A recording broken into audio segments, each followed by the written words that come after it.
guys, welcome back to my channel. So I'm going to be spending the next few days answering some juicy questions. I left a question box on Instagram and I said go ahead and ask me any questions that you have. I got a bunch of questions, I screenshotted them, and I'm going to be spending the next few days answering them. So without further ado, let's get started. Would you rather kick Corey's teeth in with a boot or have herpes on your face always? Definitely kick Corey's face in. All right, next question. Why do you not like personal training anymore? I stopped personal training in person because one, I think I just kind of outgrew it. I've been doing it for 4 years. It's definitely not the end all be all for me. It was more of a stepping stone and something that I did. It provided me a lot of opportunities and there's been a lot of growth. And so I feel like I've just kind of evolved from it. I still do personal training, but it's in an online capacity, which I prefer. I'm a very introverted person, and I know probably people don't really see that, but I am very introverted. It takes a lot of me. It takes a lot out of me to people all day long in real life. So I can people online because I have control of, I have control of my response time. I can save a message and read it later and respond later. But when you're in person, everything is like go, go, go. And it can be very draining. When are you trying for another baby? So Corey and I are not gonna necessarily try for another baby, but we're also not trying. So whatever happens, happens. Can you still rock mamahood apparel when you're not a mom? Of course you can. I also have the Spiritual OG line, which is meant for everybody, not just moms. But I do have a lot of people who buy my stuff and they're not moms and they're just really supportive. So I think that's pretty cool. Okay, next question is baby is 2 months and I'm so over breastfeeding, but I can't come to stop. I think that's definitely a personal decision that you're gonna have to make. I would ask myself, like, why? Why don't I want to breastfeed anymore? Is it because it's painful? Is it because it's just a lot of work and I have no me time? Is it because I'm not producing enough? Is it because I'm gonna get judged? Like, you have to figure out the reason why you are afraid to stop. For me, I breastfed for 6 weeks with Cruz and then 3 weeks with Stevie. With Cruz, I felt really bad that I couldn't breastfeed, and it was just a very stressful situation that was making parenting fucking suck, and I was more worried about what people were gonna say or being judged as a first-time mom who's not breastfeeding than I was of actually giving my kid formula versus breast milk. So with my second child, I knew going into it that I was not for sure not going to be tripping if I couldn't breastfeed. I would give it an effort, but if it didn't work, I wasn't going to freak out. And so that's what happened with Stevie. I actually stopped breastfeeding 3 weeks after having her because I had postpartum depression, and my doctor informed me that breastfeeding is a contributing factor to that, like prolonging it because your body is still in baby mode. And for me, I was so desperate to just feel better that I decided to stop breastfeeding to get my body back into homeostasis. And then in addition to that, I needed to get on an antidepressant because, again, my well-being was more important than breastfeeding because I could still give my daughter food and she's still going to be healthy. Both my kids are formula fed and they're both extremely healthy children. And I can also have a good state of mind and I can be a better mom and a better wife because of it. So it's definitely a personal choice, but you just need to figure out the reasons why behind it and do what's best for you. And seriously, fuck what anybody said. Next question is, did you go to school? I'm assuming you're meaning college. And no, I never went to college. I definitely am one that likes unconventional learning. I think that people all have completely different learning styles, and for us to teach like this uniform way is just not my thing. And I never wanted to be something that required me to go to school like a doctor or a lawyer or something like that. So I'm not against school, but I personally would not take on a bunch of student debt just to be like a business major or something like that. Again, only if I was going to be a doctor or a lawyer or psychologist, something like that, then I would go to school. But I never had any of those interests. So that's why entrepreneurship is so great, because I can be as successful or more successful than some of these people who do have degrees and master's degrees and all of that. And I'm just as happy and I don't have student debt. But there's some people that love school and I'm just not that person. So it's just not my thing, you know? Do you have your nipples pierced? Yep. Okay, the next question is, do you call Corey Zaddy or Daddy in the bedroom? And I certainly do not call him Daddy. I think that's so fucking weird when people do that. But I don't call him Zaddy either. I'm pretty sure I just call him Babe or Baby. Okay, next question. What was the turning point in your relationship to make you work on getting along better? I would say that it's two things. It was having Cruz and getting sober. When we had Cruz, we realized, okay, we really need to figure this out because we have a kid now. So that was one. And then the other thing was getting sober, because we spent so much of our time wasted that we didn't really know each other that well and how to work with each other. So getting sober really cleared our minds, and it allowed us to work on ourselves like individually, and in turn it helped our relationship. Okay, so this one I'm gonna have Corey be a part of. The question is, have you or Corey ever been unfaithful, and how much sex do you guys have? I've never been unfaithful, no. I don't think you have, unless it was when you There was a time early in our relationship when I drank a lot, and We don't know. I would say it's safe to say that, I don't know. We don't know. Hopefully not. Yeah. I don't think so. We don't know, because But I wouldn't write it off just because I was a piece of shit back then. yeah, but totally different now. Since we've been good in our marriage, I've never done anything, but We've been very loyal and faithful to each super other. loyal. Yeah. How much sex do we have? A lot. So much as she allows. What the hell does that mean? I don't know, when you're down. Could be every day. Could be once a week. They want answers. If you had One time we went like 3 months without missing a day. Or was it 1 month? I don't know. 3. Okay, 3 months. But that's the best 3 months of my life. Be like 5 times a week? I don't know. Why are you fucking asking these questions? Oh my god. Next question. Let's see. Ways to keep your relationship new and exciting. All right. We have a 7-month-old that gets in the way of our time. Is it cheating if we both have our own time?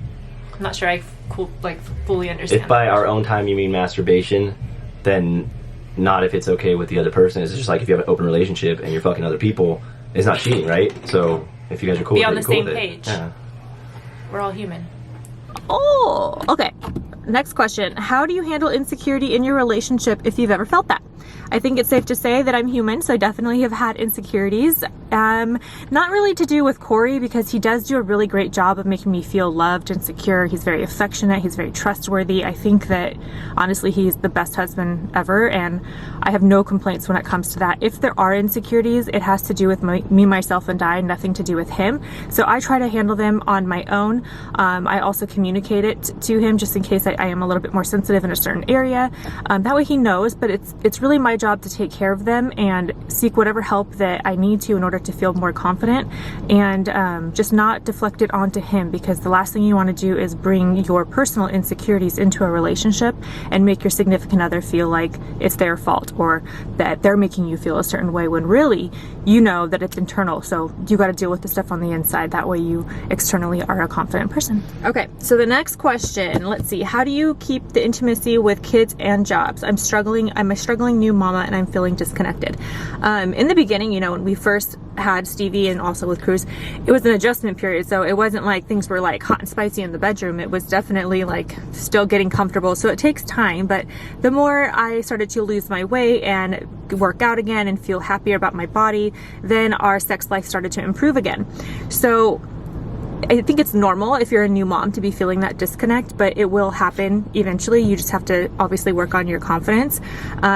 We keep the intimacy going because we pretty much have sex every day, except for maybe like 1 day a week. We're pretty good about it. So what we do is we put the kids down to sleep. Once the kids are in bed, then it's our time. So we typically will spend time together and then go to sleep. But I know a lot of times people are really tired, and so they're like, by the time you get the kids down to bed and it's time for you to shower and all of that stuff, like you don't want to do it. But Corey and I just it's a really big priority to us. We want to make sure that we keep that intimacy alive because it's what connects us. And so I think we just work on it. And like I said, we definitely have a very healthy sex life. We both want to make it a priority, so we do. So ways to keep your relationship new and exciting. In terms of, having fun together, we still go on date nights. We still like to go on little trips together. I'll still surprise him with certain things. He'll surprise me with things. We just try to keep it fresh. Like when we were first dating, it is hard after 10 years and 2 kids, but we do our very best. And then in terms of like our sex life and all of that, we have a very healthy sex life. So that is obviously a way to keep things fun and new. And we're always just like open to new things. And we just want to spend time with each other and make each other feel really special. So whatever whatever floats your partner's boat, do that. The thing that we do that isn't related to like traveling or giving each other gifts or sex or whatever is we try new things together. So we'll try a new sport together. Maybe we'll take like a cooking class, or we basically try something completely new because it's exciting and it's fun and it's something that we can do together. Next question is, do you still smoke? No, I don't smoke. How did you stay confident in your body your first time pregnant? When I got pregnant, I was really, really happy, and I couldn't wait to have a belly. I couldn't wait to be like popping out to here. I think that with Cruz, I found myself more confident. I was glowing, and my hair was really pretty and shiny, and my nails were growing, and I just felt really good all the time. And then with Stevie, it was a lot harder because I felt really fat and frumpy. My hair was dry and brittle, and she just kind of sucked all the beauty out of me, so to speak. So certain things that I would do would be like, I got hair extensions to make my hair feel better. I would get my nails done. I would do my lash extensions. I would put makeup on, and like just whatever I could do to make me feel a little bit better about how I was looking. But the main thing is, I always embraced pregnancy with both of my kids. I embraced it because I know that it's a very short amount of time that I'm going to have in that time. So I really wanted to just make the best of it. And I really wanted to be pregnant both times. So the fact that I got pregnant, I was grateful for. So I really just focus on embracing it. I take a lot of photos, and I just roll with it. You know, it's not permanent. So once you pop those babies out, then you're going to be able to build back all the confidence that you may have kind of lost over that period of time, because you're going to have the ability to work out, and you can eat right and take care of yourself again. If you need to go get your Botox, you can do that. So there's just a lot of things that you can do while you're pregnant to make yourself feel better. And then there's a lot of things that you can do once you've had the baby to bring back that confidence that you used to have. But both are completely different journeys, and they both take you taking a different approach. But being pregnant is amazing, and you get a get out of jail free card when you're pregnant. So you have the right to look however you want, as long as you feel good about yourself. That's all that matters. So I would focus on that before anything else. Okay, next question. How often are you working out right now? I know you've mentioned that you aren't doing resistance training. So I'm only working out 2 to 3 times a week. I do Muay Thai or kickboxing twice a week for 30 minutes. And then I try to get jujitsu in too. I just started that, so I'm still developing a routine with it. But I'm definitely not doing 6 days of resistance training like I used to. And somebody actually just commented and said, I wish I could do 2 half-hour workouts and look like that on my Instagram. But the thing is that people don't realize is I did spend 4 years working out 6 days a week. So I put in the work, you know, back then. And so now I'm in a good place where I can, between my eating and the exercise that I do get, I can sustain a body that I'm comfortable with, and it doesn't have to be shredded or, you know, super ripped or anything, but I'm happy with the way I look, and I think that that balance is earned for sure. So you got to put in the work. Next question. What are your plans with mamahood, and what are some of your goals for 2020? So with mamahood, it kind of like just developed into something more than I had even planned on doing. Initially, when I started mamahood, I was just gonna do one t-shirt, and it was gonna be a collab with a different company because I had no intentions of doing apparel. But when I saw how well the shirt did with the other company that I worked with, I thought, man, maybe there is something with this. And so I decided to do another launch, and we sold out of it. And then I was like, okay, I'm gonna see where this goes. And so I started to think of designs and whatnot, and one thing led to another. And obviously it's not a super successful, you know, well-known brand yet, but it's definitely good in terms of like how happy I am with it and where we're at. So in 2020, I definitely want to expand. I want it to become more of a well-known brand. I definitely want to work on keeping more inventory, because Corey and I are funding this all on our own. I have no interest in like investors or anything like that. So because we're funding it, we have to do smaller orders. And so I want to be able to purchase more so that I never have like something completely sold out, because I know it gets frustrating. I've had people message me and like they want the product, but I'm sold out, and then they have to wait like 2 weeks for me to reorder. So I'd like to have a little bit more inventory on hand, but I have to be able to be making a good amount of money in order to have inventory sitting, because that means it's just money sitting in my garage. Just putting in the work, and I'm starting at the bottom, and I got to work my way up. So I'm just gonna continue to grind away and just see where it takes. Okay, next question, and I think this will be the last question, is what are some of your goals for 2020? I would definitely like to expand the brand Mamahood. I would like our challenges to continue to do as well as they are, but I want to make some changes to them, and I'm hoping that these changes will make them better and perhaps have larger challenge groups.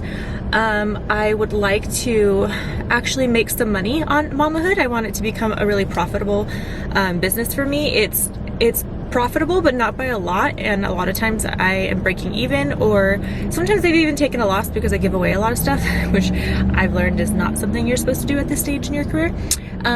But I'm learning along the way, so I definitely want to make Mamahood a more profitable business, and I would like to increase our trainer count at our gym. I would like to have at least 40 to 45 trainers. I have a monetary goal that I'd like to hit to just bringing in my own income. Corey and I obviously share everything, but I like the little challenge of like, I'd like to make X amount of dollars on my own. So there's that, and then eventually, and this is not really 2020, this might be closer to 2021, but I would like to start a bikini line. I've always wanted to do it. I've even have an Instagram already saved from like 3 years ago, and it's called Kookikinis. Kooky like crazy, and then bikinis, like, I don't know. My old best friend and I made that up, and it kind of stuck with me, so that. And then I would like to expand on the astrology stuff because it's definitely something that I'm passionate about and I love so much, but I don't have enough time to prioritize it. So I definitely would like to expand on that. And then obviously keeping my family healthy and happy, and my marriage with Corey really well, but that's all I can really think about on the top of my head. All right guys, thank you guys for all the questions. That was fun. Hopefully you guys got to know me on a little bit more of a personal level. If you guys want more videos like this, please let me know. And until the next one, I will see you later. Bye.